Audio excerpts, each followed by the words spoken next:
আমার নাম রুবেল। আমি বাংলাদেশের এক প্রত্যন্ত গ্রামে জন্মেছি। কিন্তু আমার জীবনের ভেতর সেই শান্তি কখনো খুব বেশি সময় ধরে স্থায়ী হয়নি। আমার বাবা মারা যান আমি যখন ক্লাস 3-তে পড়ি। বাবা ছিলেন সাধারণ কৃষক। হঠাৎ অসুখে পড়ে 3 মাসেই সব শেষ। সেই দিনগুলো মনে পড়লে এখনো বুকের ভেতর শূন্যতার হাহাকার বাজে। বাবার চলে যাওয়ার পর আমাদের সংসারটা ভেঙে পড়েছিল। তবে একটা জায়গা ভেঙে পড়েনি, আমার মা। আমার মায়ের নাম রহিমা।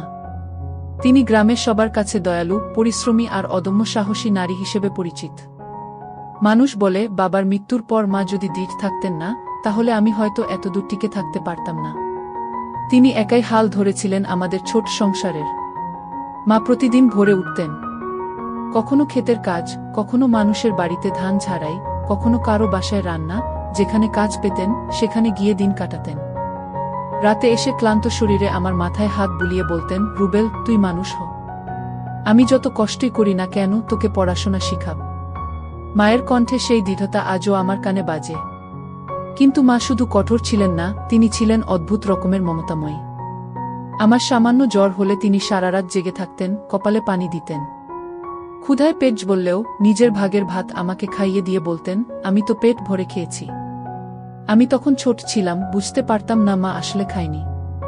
এখন বড় হয়ে বুঝি মা নিজের ক্ষুধা লুকিয়ে আমার মুখে ভাত তুলে দিতেন। আমাদের সেই টিকে থাকার লড়াইয়ের মাঝেই অনেক অদ্ভুত ঘটনা ঘটতে শুরু করেছিল। আমি তখন স্কুলে ক্লাস 7-এ পড়ি। রাতে পড়তে বসলে প্রায়ই দেখতাম মা একা ঘরের কোণে বসে কাঁদছেন।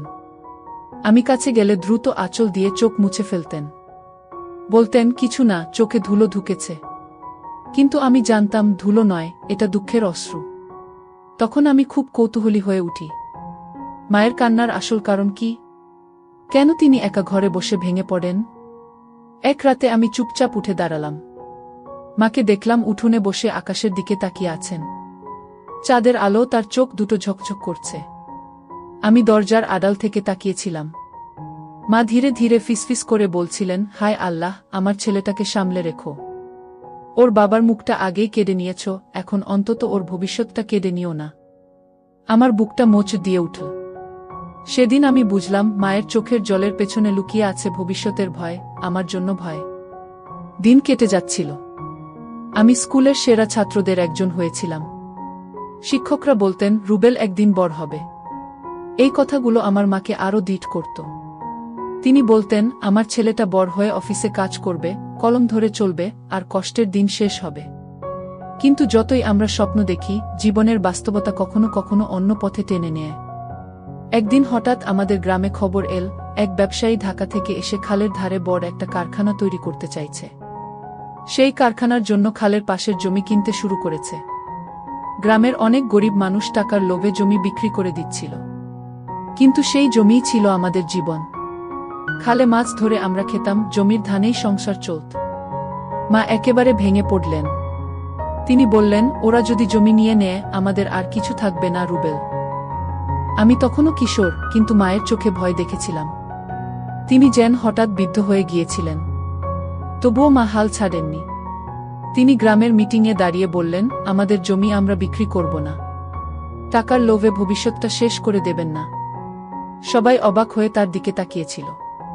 একজন নারী, বিধবা, গরিব, সে দাঁড়িয়ে বড় বড় পুরুষদের সামনে প্রতিবাদ করছে।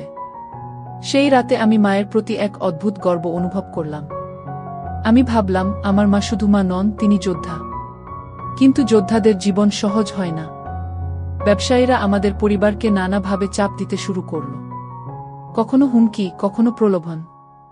একদিন রাতে আমাদের ঘরের দরজায় জোরে ধাক্কা পড়ল। মা দ্রুত আমাকে আঁকড়ে ধরলেন। বাইরে থেকে গলা ভেসে এল, রহিমা, জমি বেচে দাও, না হলে খারাপ হবে। আমি ভয়ে কাঁপছিলাম, কিন্তু মা দৃঢ় কণ্ঠে বললেন, যা খুশি করো, জমি আমি বিক্রি করব না। সেদিন আমি মায়ের কণ্ঠে বাবার সাহস খুঁজে পেয়েছিলাম। এভাবেই চলতে থাকল দিন। আমাদের চারপাশে অজানা ভয় ঘিরে ধরছিল। তবে মায়ের ভালোবাসা আমার শক্তি হয়ে উঠল। তিনি প্রতিদিন আমাকে বই পড়তে বসাতেন, বলেন, শিখ রুবেল, শিক্ষাই একমাত্র জিনিস যা কেউ কেড়ে নিতে পারবে না। আমার জীবনের প্রতিটি মুহূর্তে মায়ের কণ্ঠ বাজত। একদিন স্কুল থেকে ফিরে এলাম। দেখি মা উঠোনে বসে মাটির হাঁড়ি মেরামত করছেন। আমি কাছে গিয়ে বললাম, মা এত কষ্ট করো কেন? আমি বড় হলে তো টাকা রোজগার করব। তিনি হেসে উত্তর দিলেন, বাবা তুই বড় হয়ে যদি মানুষ না হস তবে সব অর্থহীন। মায়ের কথা যেন আমার বুকের ভেতর খোদাই হয়ে গেল। সেই সময় থেকেই আমি শপথ নিলাম, আমি শুধু পড়াশোনায় নয় মানুষ হিসেবেও বড় হব। কিন্তু সেই পথে কত কষ্ট, কত বাধা ছিল তা তখনও জানতাম না। সময় থেমে থাকে না। আমি তখন ক্লাস 10-এ উঠেছি। পড়াশোনার চাপ বাড়ছে আর মায়ের কষ্ট যেন দিন দিন বাড়ছে। মা দিনে পরিশ্রম করেন, রাতে আবার আমার পড়াশোনার খেয়াল রাখেন। কখনো কখনো মনে হয় তিনি যেন নিজের জীবনটা উৎসর্গ করে দিয়েছেন কেবল আমাকে মানুষ করার জন্য। একদিন বিকেলে স্কুল থেকে ফিরেই দেখি মা উঠোনে বসে কাঁদছেন। আমি ছুটে গিয়ে বললাম, কি হয়েছে মা? তুমি কাঁদছ কেন? মা কিছু না বলে আমার মাথায় হাত বুলিয়ে দিলেন। তারপর আস্তে করে বললেন, বাবা তোর পরীক্ষার ফি দিতে হবে। কিন্তু আমার হাতে 1 টাকাও নেই। আমি হতবাক হয়ে গেলাম। পরীক্ষার ফি না দিলে আমি বোর্ড পরীক্ষায় বসতে পারব না। আমার স্বপ্ন ভেঙে যাবে। আমি মায়ের চোখের দিকে তাকিয়ে বললাম, মা তুমি চিন্তা করো না, আমি কিছু একটা করব। সেই রাতে আমি ঠিক করলাম পড়াশোনার পাশাপাশি কিছু কাজ করব। গ্রামে এক মুদি দোকানে গিয়ে কাজ শুরু করলাম। দিনের শেষে মালিক আমাকে 20 টাকা দিতেন। সেই টাকাগুলো জমিয়ে আমি মায়ের হাতে দিলাম। মা কাঁদতে কাঁদতে বললেন, তুই কষ্ট করিস না বাবা, তুই শুধু পড়াশোনা কর। কিন্তু আমি জানতাম শুধু পড়াশোনা করলে চলবে না, সংসারও চালাতে হবে। কিছুদিন পর পরীক্ষা এল। মা সারারাত জেগে আমার জন্য দোয়া পড়লেন। আমি পরীক্ষায় ভালো ফল করলাম। স্কুলের প্রধান শিক্ষক বললেন, রুবেল তুই কলেজে ভর্তি হবি, তোর ভবিষ্যৎ উজ্জ্বল। কিন্তু কলেজে ভর্তি মানেই খরচ, আর খরচ মানেই আবার মায়ের চিন্তা। মা বসে বসে বলছিলেন, আমার হয়তো পড়াশোনা হয়নি, কিন্তু আমার ছেলেকে আমি থামতে দেব না। তিনি এক আত্মীয়ের বাড়ি থেকে ধার করে আমাকে কলেজে ভর্তি করালেন। আমি মায়ের চোখে তখন স্বপ্ন দেখতে পাচ্ছিলাম। কলেজে উঠার পর আমি আরও ব্যস্ত হয়ে গেলাম। পড়াশোনা, কাজ, সংসারের দায়িত্ব সব একসাথে সামলাতে হচ্ছিল। কিন্তু মায়ের হাসি দেখলেই আমার ক্লান্তি দূর হয়ে যেত। একদিন রাতে আমি বাড়ি ফিরতে একটু দেরি হয়ে গেল। দেখি মা উঠোনে বসে অপেক্ষা করছেন। তিনি বললেন, রুবেল তোকে ছাড়া আমি থাকতে পারি না, তুই আমার একমাত্র সম্বল। সেদিন আমি উপলব্ধি করলাম পৃথিবীতে আমার জন্য মায়ের ভালোবাসার চেয়ে বড় কিছু নেই। কিন্তু জীবনের লড়াই এখানেই শেষ হয়নি। যে ব্যবসায়ীরা গ্রামের জমি কিনতে চেয়েছিল তারা আবার সক্রিয় হল। তারা বলল, তুমি আমাদের জমি দাও, না হলে তোমার ছেলেকে ক্ষতি করব।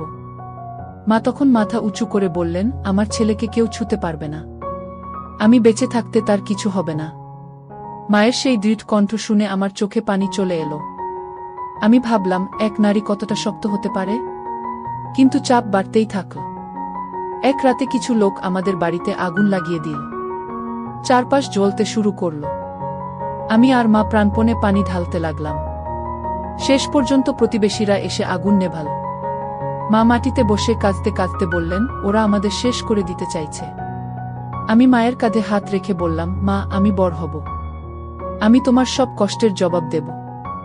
এরপর থেকে আমি আরও মনোযোগ দিয়ে পড়াশোনা শুরু করলাম। পাশাপাশি শহরে গিয়ে টিউশনি করতাম। মাসের শেষে কিছু টাকা নিয়ে ফিরতাম।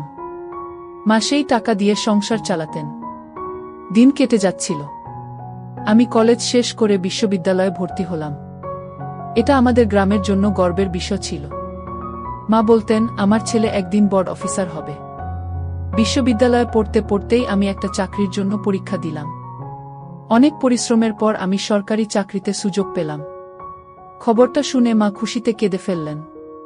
তিনি বারবার বলছিলেন, আলহামদুলিল্লাহ, আমার ছেলের স্বপ্ন পূরণ হলো। সেদিন আমি বুঝলাম, আমার সাফল্য মানেই মায়ের সাফল্য। আমি চাকরিতে যোগ দিলাম। প্রথম মাসের বেতন হাতে নিয়ে মায়ের কাছে দিলাম। মা টাকাগুলো হাতে নিয়ে বললেন, এগুলো আমার নয়, তোর বাবার স্বপ্নের টাকা। আমি কেঁদে ফেললাম। মা আমাকে বুকের ভেতর টেনে নিয়ে বললেন, বাবা আজ আমি জিতেছি, তোর বাবার মুখ আমি রক্ষা করতে পেরেছি।